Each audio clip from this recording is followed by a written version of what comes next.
Shalom Israel. Welcome to another edition of Watchmen of the Faith Ministries. And what we're going to do is continue where I left off at in the book of Yohanan, the 4th chapter. I'm going to read 16 to 18. All right, we're almost done here.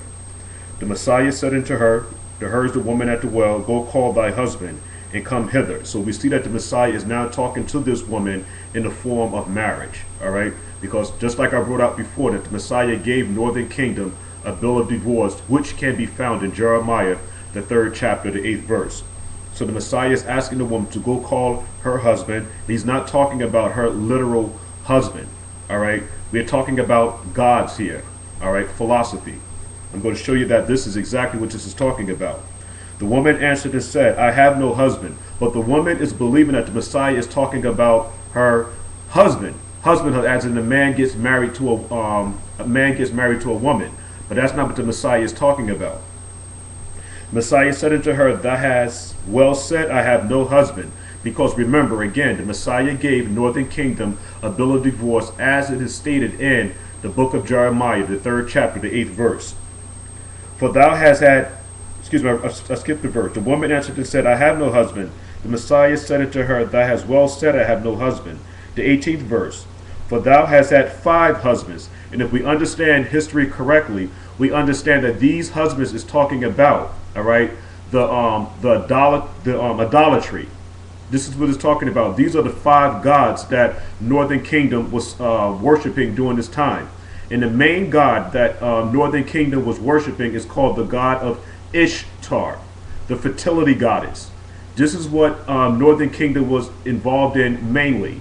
All right, so one of these got 5 husbands that the Messiah is talking about. The god that Northern Kingdom was worshiping was called Ishtar. It's very important that we understand that.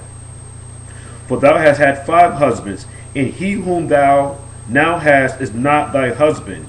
And that sayest thou truly. So what is that the woman is saying truly? That she has no husband. And this God, okay, this ideology that this woman is following is not her true husband. For example, our people today are involved in Christianity. They believe in the Trinity. They believe that the new moon is the Sabbath, when the new moon is only a Sabbath in the 7th month, which is called the month of Ethanim, or the month of Tishri, during the time of the Feast of Tabernacles. Because we have the sighting of the new moon, we have the Day of Atonement, then we have the Feast of Tabernacles. So the 7th month is the only month where we acknowledge the new moon as a Sabbath. People involved in Jehovah's Witnesses, Seventh-day Adventists, Baptists, Lutherans, these are the husbands, or these are the gods of our people today. But the true God, okay, or the true husband of the nation of Israel is the Messiah, Hamashiach Yahushai, and understanding that Yahweh, okay, is the God. All right, so I just want to make sure that we understand that. And what we're going to do now is bring out some scriptures to back up every single thing that I'm saying. Again, this woman is talking about that she has no husband. And the Messiah said that she has truly said that she has no husband because the Messiah gave Northern Kingdom a bill of divorce, as it is stated in Jeremiah 3 and 8. Now I'm going to go to Ezekiel, the 16th chapter, and I'm going to be reading the 1st verse and the 2nd verse. Again, the word of the Messiah came unto me, which is Ezekiel, saying, Son of man, call Jerusalem to know her abominations. Now, I'm going to jump to verse 28. We'll try to speed it up a little bit so I can get done with this. Thou hast played, talking about Northern Kingdom, thou hast played the whore also with the Assyrians. So we see that Northern Kingdom is not following Torah. So when the Messiah is saying that thou hast no husband, look at what Northern Kingdom is doing. She's being compared to as a whore. Thou hast played the whore also with the Assyrians, because thou was unsatiable. Yea, thou hast played the harlot with them, and yet couldst not be satisfied. She had 5 husbands. Northern Kingdom was involved with a whole lot of idolatry.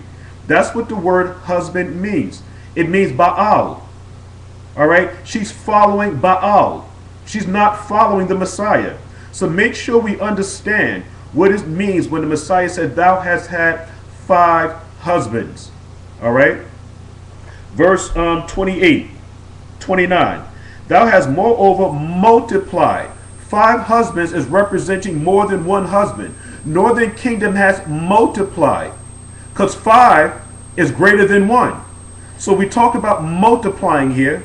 Thou hast moreover multiplied thy fornication in the land of Canaan with Chaldea, and yet thou was not satisfied herewith. Now, this also applies to both northern and southern kingdom. Because remember, her treacherous sister Judah didn't acknowledge when the Messiah kicked northern kingdom out of the land. We didn't look at that and say, hey, listen, you know what? We better straighten up our acts. Because we see what the Messiah did to our sister northern kingdom. But we, southern kingdom, also played the whore. So this is talking about a dual application. This is also applying to both northern and southern kingdom. Now let's go to verse 30. How weak is thine heart, saith your husband, seeing thou doest all these things, the work of an imperious, whorish woman. A whorish woman commits adultery. She has more than one husband.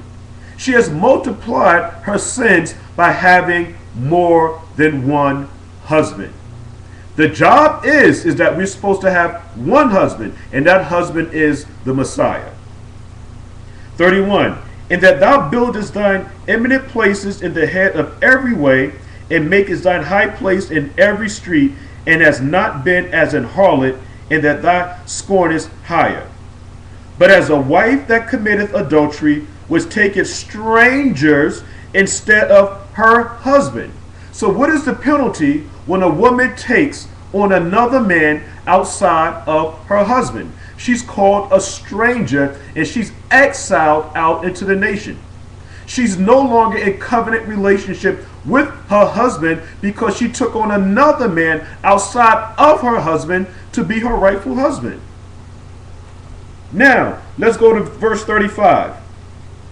Wherefore, O harlot, northern kingdom is being called an harlot, she's being called a whore, and she's being called an adulterous woman. Both northern and southern kingdom, like I said, this has a dual application. We're talking about northern kingdom here. Wherefore, O harlot, hear the words of your husband. Which means when it says, hear the word of your husband, the Messiah is telling the woman to follow Torah. Verse 38. Excuse me, verse 35. Then I'm going to read 38. I'm going to read 35 again. Wherefore, O harlot, hear the words of your husband. Verse 38. And I would judge thee as a woman that breaketh wedlock. This is what the Messiah did to both houses. He's judging northern and southern kingdom because we broke wedlock. Again, John the 4th chapter is talking about the reunification of both northern and southern kingdom. We see that this woman is being called, a drunkard woman. She's been called a whore, an adulterous woman. All these words are code words letting us know that the Messiah is talking about both houses, but John the 4th chapter again is talking about northern kingdom.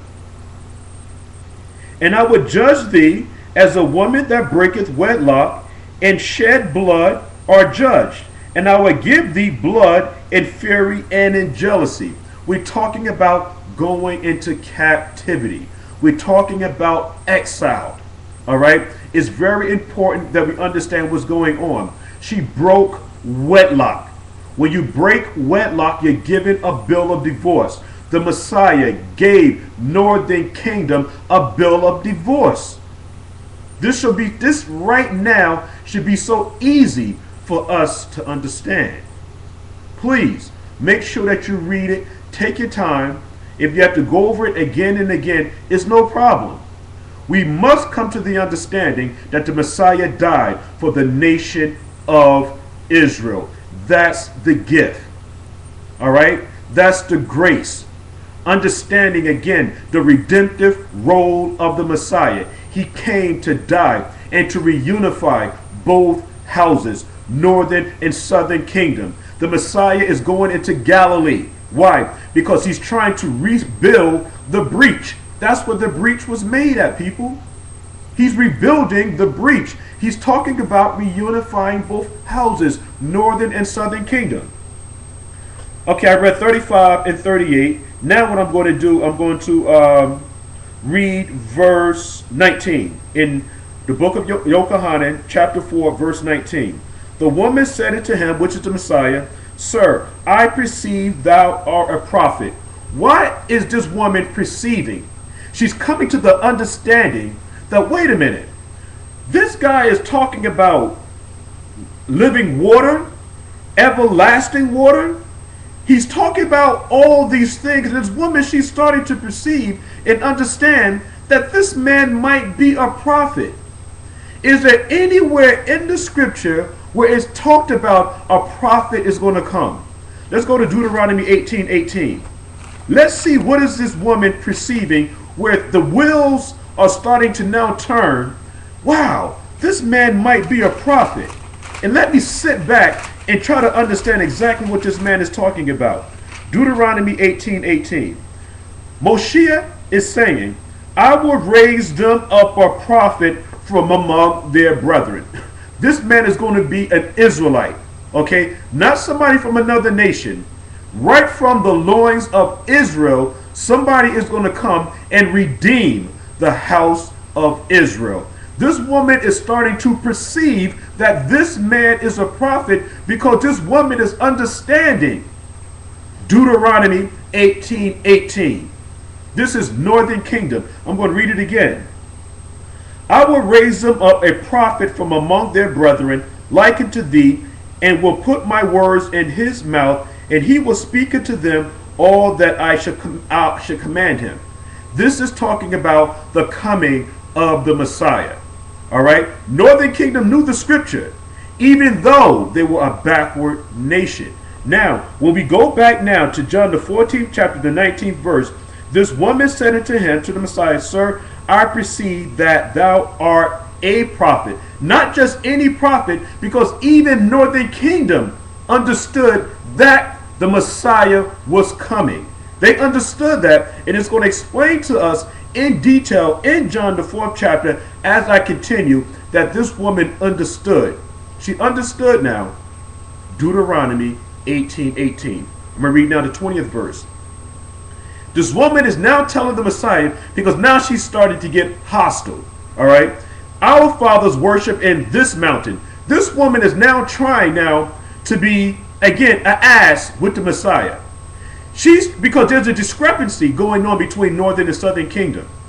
And this woman is telling the Messiah, who she's perceiving as a prophet, listen, this is the beef that's going on between Northern and Southern Kingdom. This woman is saying that our fathers worship in this mountain. What mountain are we talking about? Mount Gerizim. This woman has said, our fathers worship in this mountain, and you say, the Messiah, that in Jerusalem is the place where men ought to worship? Yes, Jerusalem or Jerusalem or Mount Moriah is the place where men ought to worship. Let's go to Deuteronomy 16:16, or the book of Devarim, which means words. And let's see whether or not, okay, Jerusalem is the place where men ought to worship. Deuteronomy 16:16. 3 times a year shall all males appear before the Messiah, thy power, in the place which he shall choose, in the feast of unleavened bread, in the feast of weeks, and in the feast of tabernacles, and they shall not appear unto the Messiah empty. Now, this place is Jerusalem. All right? Jerusalem. Now, not Mount Moriah. So this woman is explaining to the Messiah the beef between Northern and Southern Kingdom. The place of worship is Jerusalem, not Mount Moriah. Okay, so now we see where this woman is saying that the Jews have no dealings with Northern Kingdom.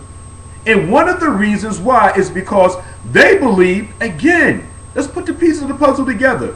So I won't have to keep sounding redundant here, is that it's because of the place of worship. The Messiah placed his name at Jerusalem. And 3 times a year, all males must report to Jerusalem. And again, that's at the Feast of Tabernacles. I'm starting in order. Is at Passover, Feast of Weeks, and the Feast of Tabernacles. All right, and with that, I'm going to have to stop, and I'm going to continue on because there's more edification on the woman at the well. Shalom.